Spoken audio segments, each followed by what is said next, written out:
to our final edible plague episode. This series has been so much fun to do. I hope you had as much fun as I did. I hope you had as much fun as our whole family did. I hope you get your family involved in order to teach the children the plagues. It is such a wonderful way to create an interactive way for them to learn what the Israelites went through, what Yod-Heh-Vav-Heh did to deliver them from severe oppression and slavery. Anyway, this one was my favorite. I had so much fun doing this one. Our whole family had a lot of fun. Basically, the process, the way it went is, honestly, this one was hard for us to figure out what to do without it seeming absolutely disgusting because it is the death of the firstborn. That is the plague that we are doing right now. So we really kind of went back and forth a lot on trying to figure out what to do for this one. Last year, I think we skipped it altogether. I don't even remember. Honestly, I was a little bit grossed out of the thought of doing a firstborn plague. It just sounded all wrong. So I'm pretty sure we just skipped it all together last year. But this year, I basically tasked our daughter with coming up with all these ideas on what to do for the plagues. And she came up with the most brilliant idea, which was to form something out of a pyramid, because the pyramids represent tombs. And so the plague of the firstborn would have meant that the firstborn son of Pharaoh would have been buried in his own pyramid tomb. We put our heads together to try to figure out how are we going to make this pyramid. And we almost didn't do it, honestly. We almost did just a 2D form of just a triangle to represent the pyramid. But my husband came to the rescue there at the end and started helping us figure out how to turn it into a pyramid. Granted, it's a little bit wonky looking. It doesn't necessarily look like a pyramid, but you get the idea.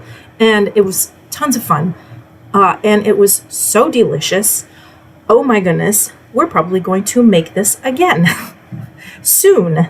In fact, during the Passover week. So I actually made this last year. It's called a matzah cake, and I could not find out where I got the recipe from that I used last year. However, it's so easy to make that I could remember actually how to make it myself without looking it up. So I'm going to show you and walk you through that process of what we did. I will have listed below the ingredients and the directions on how to do it.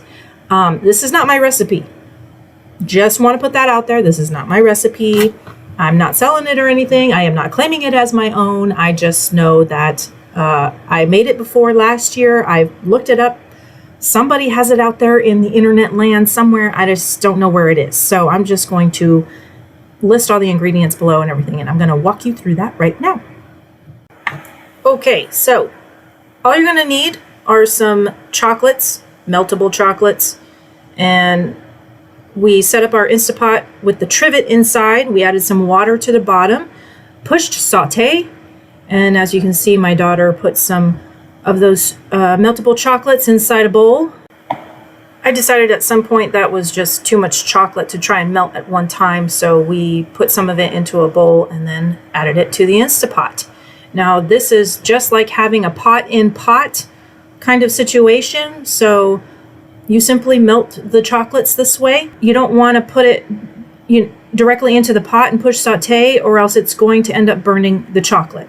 Look at how happy she is. Isn't that adorable? So from here, be sure that you mix the chocolates often. Again, you don't want them to just sit in there as they melt, or they will burn and they'll start to taste funny if you do it that way. Once the chocolates are nice and melted, you're going to want to take a small pan to put each matzah square into and pour some grape juice over the top of it for it to soak for about 20 seconds each.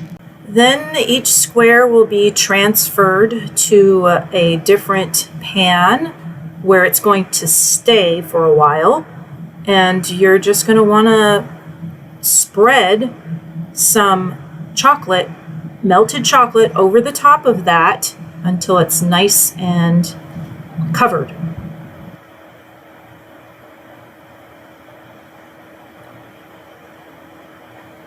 Once you have it all nice and covered, then you're going to repeat that process all over again to layer it with several matzahs, about 4 or 5 matzahs.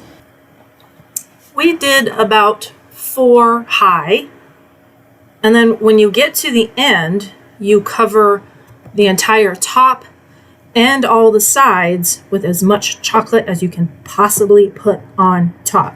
We put a whole bunch because we love chocolate. Once you're done covering it, then all you need to do is stick it in the refrigerator for an hour or 2 so that it can get nice and hard. And then you move on to the next step, which is to cut it up in quarters so that they are triangular, and then stack them to make them look like it is in the shape of a pyramid.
And there it is, the final edible plague. That's it, we're done.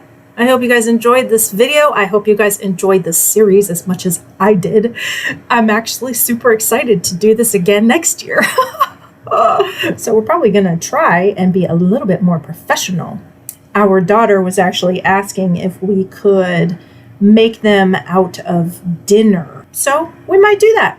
We might do entrees instead of desserts, or maybe even breakfast or lunch. I don't know.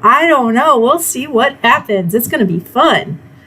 So until next time, thank you for watching. Please give this video a thumbs up, and please subscribe to our channel, you guys. We love having you around.